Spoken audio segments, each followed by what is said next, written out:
It was really nice introduction, and I hope that I will deliver. But first time, because I'm a very talkative person, and you will see that probably. So again, thank you, Beata, for introducing me, and hello, everyone. I am really pleased to be here today with you, with a topic that is really, really important to me. It's crucial. And after the presentation of Andrea, I believe that we will find some some answers to the questions he asked us. So, for example, how to build a trust, how to promote trust. Before we start, I'm more like a workshop animal than a lecturer. So I would like to have some interaction with you. So if you are sitting here and listening to me, could you please raise your hand? Thank you very much. Now, I would like to ask you to raise your hand if during past 2 years at work, you have experienced those situations. So first, a situation when someone asked a question during a meeting and no one wanted to answer. Almost everybody. Now, a situation when something went wrong and people said that it's the fault of this other team or this other unit, department, and so on. Here, again, almost everybody. And the last situation is when someone didn't speak up their mind during the meeting and they were complaining afterwards. Obviously. Thank you. So, these are situations we encounter daily, but it's maybe not a problem if it happens once or twice. But when it is becoming more like a common pattern, we may begin to worry. We may begin to worry, then we may begin to be frustrated and maybe then demotivated. And these are all some symptoms of failing cooperation. Can we agree on that? So these are some symptoms of failing cooperation. And when we encounter this, what do we do? Well, if we, for example, have a good Scrum Master, then he will maybe go to this other unit or team to help them. And maybe he will talk to the meeting host, how to engage people more so they feel they are heard during the meeting, for example. Yeah, so he will work like this outside the team or the people who are supposed to collaborate. But when it comes to collaboration within this group, we will probably make one-on-one meetings to understand better what is going on, which is actually a good idea. Then we have a glimpse of that, so we will probably make a retrospective if we're in a framework that has retrospectives. And then we will end up with an action plan. Yes? And then we will find out that no one but the Scrum Master followed that plan. Something went wrong, so we will dig deeper and facilitate another retrospective, what's going on with this plan, etc., etc. Then maybe when some make more one-on-one meetings to give feedback. Yes, explain consequences of the actions or the lack of actions. Then we will start probably to unconsciously micromanage those people, or we will take their responsibilities from them. And it will take some time. We will get more frustrated, and then we will start to do those things purposefully. I don't know if I said that correctly, but yes, on purpose. We will do this because we cannot rely that other people will do that. And then probably we have some kind of conflict, so we will hire an external expert to make a workshop about soft skills, which is probably too late because those kind of workshops are great when there are no conflicts. When you have a conflict, it's better just to focus on the conflict. And at the end, we will probably ask HR people to help us and maybe make some recovery plans. Okay, so of course, this is a long scenario, and I'm probably exaggerating a bit.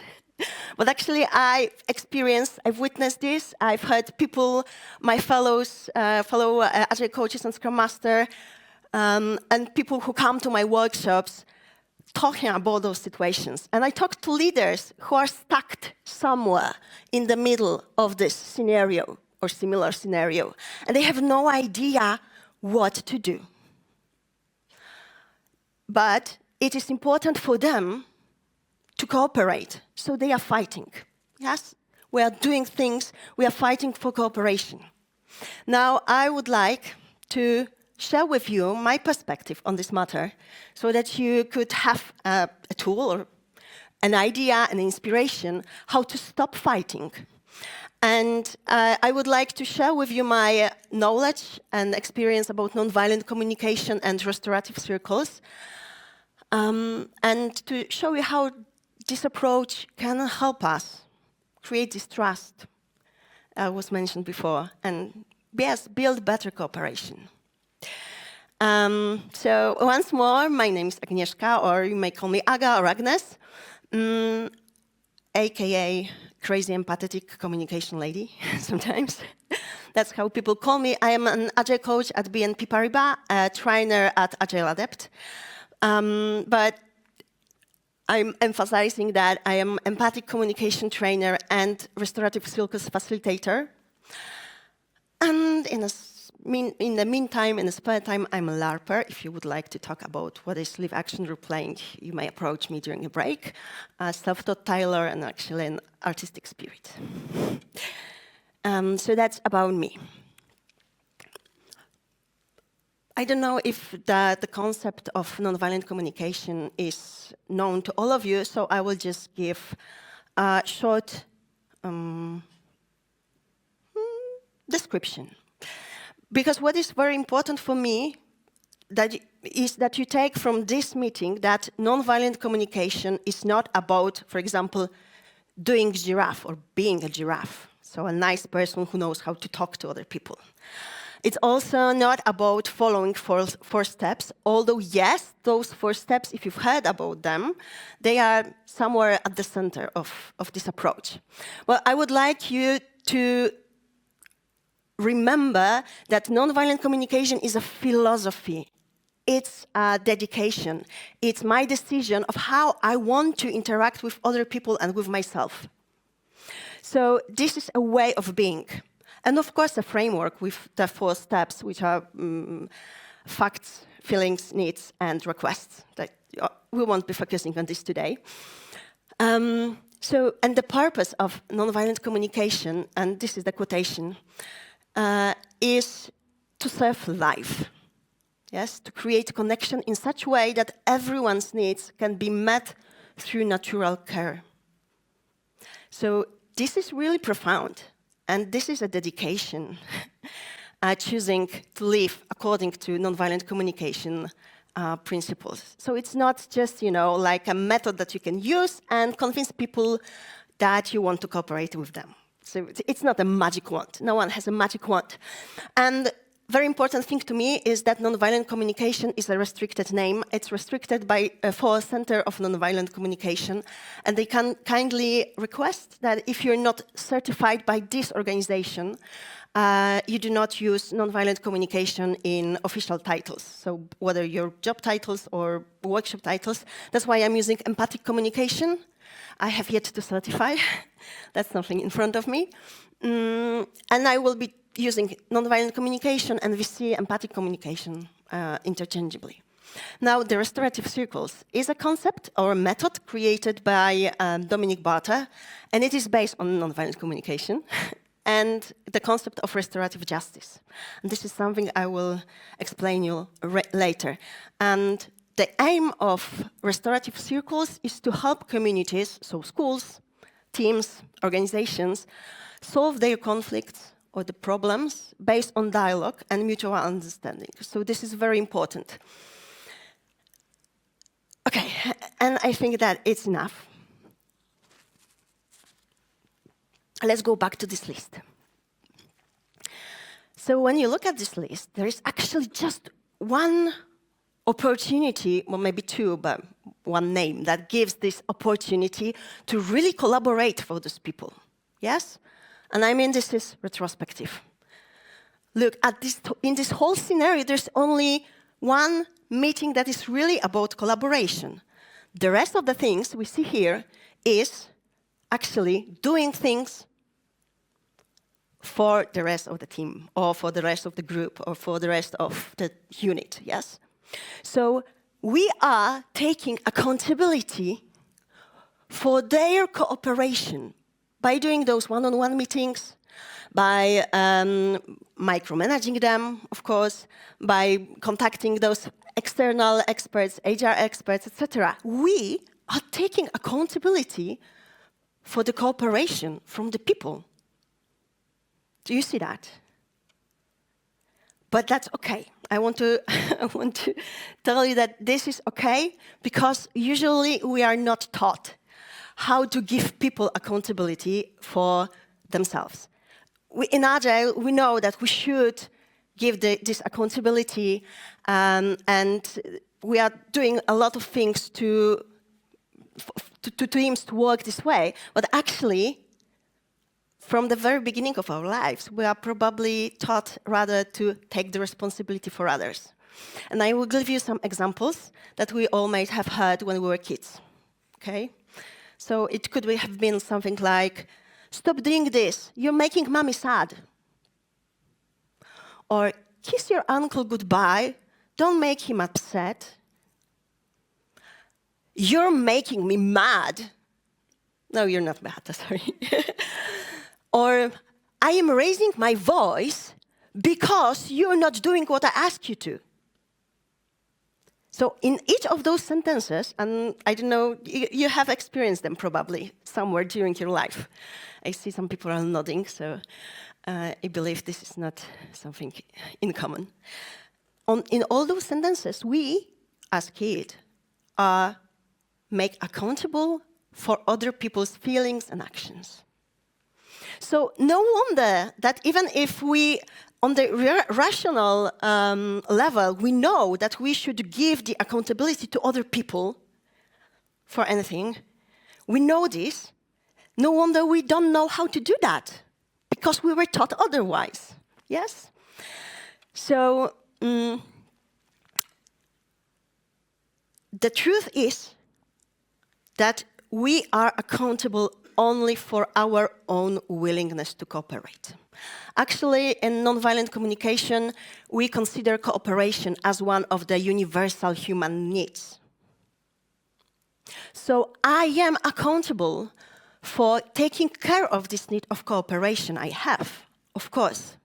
I am accountable for my feelings and for what I am doing to cooperate.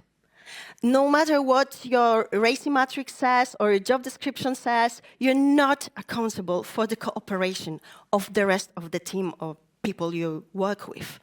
They are accountable, okay? So my first conclusion is, let people carry their accountabilities and be aware of yours. This is really important, and if you grasp it and take it deeply to your, I don't know, heart, soul, whatever you choose, it will make things easier. It will take some, I don't know, luggage off your back, of your arms. Okay, but it's easy to say. Still, when I'm doing something, people are somehow in relation to me, so my actions have influence on them. So how can I not take responsibility for that? Of course, you are still responsible or accountable for the intentions you have. So if you're using language or whatever to manipulate people, you will have to deal with consequences, which is the lack of trust, for example, yes? And the people who do not want to cooperate with you. But still, what's going on inside them is absolutely for them to take care of. And here is where NVC basic assumptions come to play. So there are nine assumptions in NVC, and I won't explain them all. I will just give you a snapshot of what is most important regarding this topic, in my opinion. So first, all human beings share the same needs. So, for example, I have a need of coffee. Do you have a need for coffee? Not everybody has a need of coffee, because coffee actually is not a need. Coffee is a strategy. For example, I use coffee because my need is psychological safety. That's my need. And coffee is for me a comfort food. I'm an ADHD person, so coffee is not making me more excited or energized. It just helps me to feel more in structure. So that's how it works for me. And my need, actually, when I'm drinking coffee, especially during presentation, this is water, by the way, is to make me feel more comfortable here. But for other people, it's about rest, the need of rest. Well, it would be strange if I fall asleep during the presentation, but I still may need to rest. And you understand that I have this need, of course. You may not like coffee, you may prefer tea, or don't drink anything at all like this because you're against it. But you understand that I may need rest. I may need psychological safety. I may need cooperation. I may need to be seen. Or, I don't know, I may need to be autonomous person, yes? This is something everybody can understand. So on the level of the real needs, those universal needs, we can always understand each other. The problem is on the level of the strategies we have to take care of those needs. Yes? So we have to distinguish needs from strategies. And all actions are attempts to meet those needs. So everything we do not because we are lazy or we are, bad people or we want to harm others. We are doing this because at this moment, this is the best strategy we have to meet our needs. So this is really important. There are no rights or wrongs. There are just people trying to take care of their needs. Consciously or unconsciously, they are choosing, we are choosing strategies. And we all have this need for contribution to other people's well-being. This is another universal human need. We want to contribute to other people's well-being. This makes us happy, and also this makes more possible for us to meet our other needs that require people in our life, because we are social species. But what is really important, we want to contribute to this only if we know we have a choice. Why? Because if I do not have a choice and I am somehow forced to contribute to your well-being, this is against my well-being, actually. So this is violence. Yes? So when I am forced, I won't do that. And what's following this is that we are willing to collaborate, and the collaboration is a need also, when we can trust that our needs will be respectfully seen and understood. So seen and understood, not strategies, but needs. This is, again, important. And they are seen and understood, not fulfilled. Yes? Not met. It doesn't mean that we always have to look for strategies that take care of all the needs of all the people involved. It is not possible. But the moment we have this sense, this feeling that other people in the room are understanding what are our needs, so what are our motivations, what is important to us right now, why we chose those strategies that we chose, for example, not collaborating on the meeting, being silent, we feel more connected, yes? And then we are more open to collaboration because we know we have this choice. And we have more information we can base our solutions on. Because the information about needs is still an information that should influence the solutions we choose. So the second conclusion here is to build trust and cooperation, make sure everyone's needs are seen, and take your time, okay? And I have a question. How many of you have experienced, like, I don't know, in past 2 years, more than one meeting at work where you were actually talking about your needs, where you had this feeling that everybody has seen you? I see one hand, yay. But that's great. That's great. We usually, well, this is something stressful, because you don't talk about needs at work, come on. You don't talk about feelings, you don't talk about needs. And I would like you to break with this habit, okay? This is my call to you. Break with the habit of not talking about needs. Okay, so we are making sure everyone's needs are seen. Now, there is this concept of restorative justice. And it's really specific regarding restorative circles, because it is not about punishing or recompensating, and it is not only about giving the people who were involved the possibility to participate in solutions.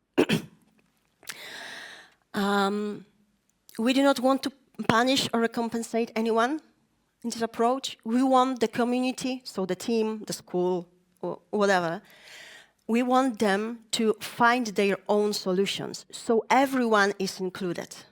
So the person, for example, who did something that harmed other people is still included. He or she is still part of the community. So, and we want her not to be punished or feel bad. We want her to be involved, be with us, have a choice to propose solutions, yes, and to express this person's needs too. So we believe that community has all the resources it needs to restore connection, communication, and cooperation. So everything is already there. We just need to reach for that. So you probably do not have to do a lot of external workshops, which is maybe bad because you won't invite me. But still, everything community needs is in there. And this is something hard. So we are all equal people, no matter age, position, etc. It's hard when it comes to the organizational environment. But this is really crucial. If you want people to feel that their voice matters, that they can speak up, you need to create this space where they can feel equal. And what's more important, give them choice. So everybody involved in specific event, and the specific event may be like, I don't know, Max was shouting at Bob during the meeting. Sorry if there are any Maxes and Bobs. But Max was shouting at Bob during the meeting. So usually the team leader, product owner, scrum master, agile coach, whoever takes Max on the side, discusses the problem with him. Max is going to Bob saying, sorry, I didn't want to shout at you. And the topic is closed. But actually, there were people seeing Max shouting at Bob. And they may have some needs regarding this topic that they would like to take care of. And we want to create this space for everybody involved. So not only the author and the person who personally received this action from the author, but everybody who has seen it or who is impacted. Make space for all those people. Give them opportunity to participate in solution, but do not force them to do that. So this is the problem with retrospective, because probably, usually we know that we should do this every 2 weeks or month, and then we are sitting there and wondering, why are we there? So let people just choose if they want to participate. And I'm not saying that you have to do this with all the retrospectives, okay? We're still talking about fostering cooperation in a situation when there is no cooperation. And last but not least, labels such as victim, innocent, guilty, or culprit are moralistic judgments, and they are not fostering equality. Yes, they are fostering actually inequity, because you are right and you are wrong, you are good and you are bad, so we're not equal. And the truth is that we are still just seeking for our best strategies to meet our needs. So instead of giving labels, choose judgment based on needs and whether or not they are being met. Okay? So again, discussion about needs. And my conclusion number 3 will be create space for real equality. And now, a sip of water. Create space for real equality doesn't mean that you have to change your organization into, I don't know, more Turkish or something. It means that you have to find this time in the calendar where everybody involved who wants to participate meets, and they know that during those, I don't know, hour and a half, they are equal. No matter whether they are managers, employees, juniors, seniors, whatever, they are. This is the space where we are equal. Each voice matters. So I would, if you were to take a photograph of anything from this presentation, I think it's going to be this and the next slide. So you may prepare your cameras. I would like to give you a tool or a solution or a scenario to experiment with, because it's easy to say those things I said. It's hard to, yes. So, joint meeting experiment. This is my name for what I'm proposing to you. With this goal of creating space where people can listen, be heard, and cooperate. So first, choose a specific event. Do not try to discuss with a team, oh, I see there is a lack of collaboration, you are unmotivated, you're not answering my questions. This is not specific. The specific event is probably the last meeting, this meeting yesterday, where Max was talking and asking questions for the whole hour and nobody answered. There was silence. So this is specific event. Or when Max said to Bob that, I can no longer work with you, you're stupid. And everybody in the team heard that. This is specific event, so choose specific event. Then make one-on-one meetings, but not to gather information or give feedback. Do this to prepare for this joint meeting. Tell what specific event you would like to discuss during this joint meeting. Listen to the needs this other person have regarding this situation. So listen, take your time and listen. Make this space for active listening. Then explain how you feel this joint meeting may help. And inform that it will be held whether this person decides to join or not. This person won't be judged based on the choice. So she's free to choose whether she wants to participate or not, but there will be some solutions out of this meeting, and they will be executed. So you can choose if you want to participate or not. This is option for you. And now take a photo, because I will change the slide.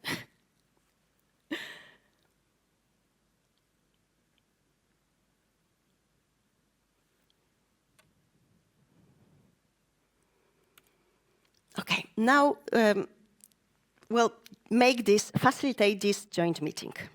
And during this joint meeting, you try to be a neutral facilitator, okay? So let everyone else talk and listen. This is their job, to listen to each other. Make sure everyone understands this rule of equity. So if there is a manager, for example, a leader or product owner, they do not have the final voice.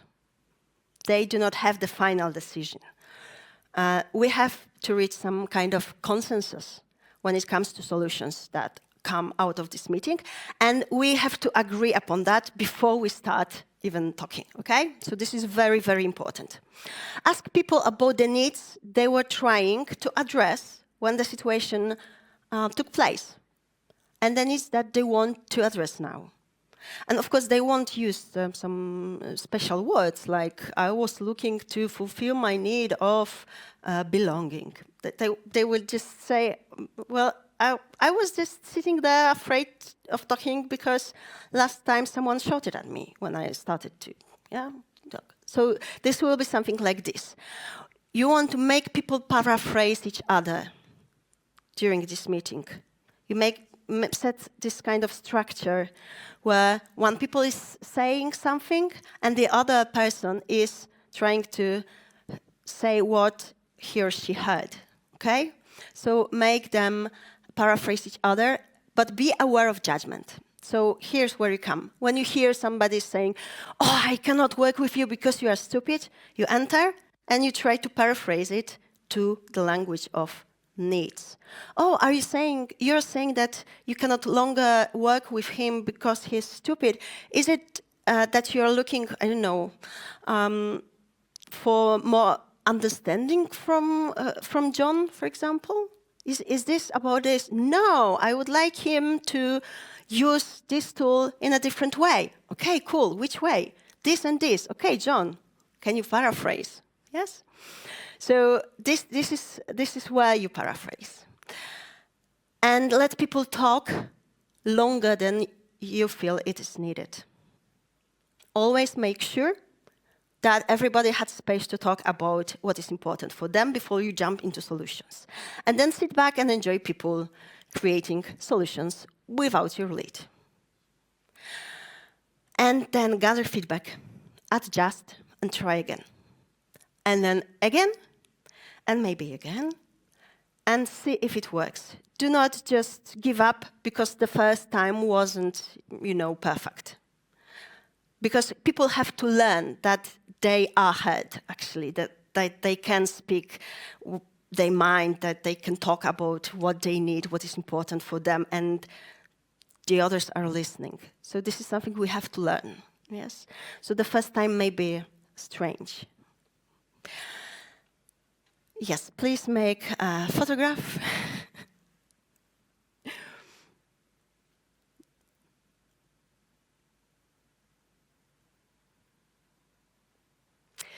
And that's all.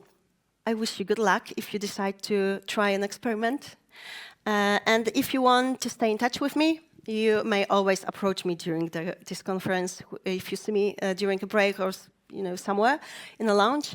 Or you may find me on LinkedIn, but maybe even better, you may find me on WhatsApp. This is my number. But please, if you contact me on WhatsApp, just give the information that you have been here and you've heard me, and so I don't ban you or something. Thank you very much, and have a great lunchtime. Thank you, Agnieszka.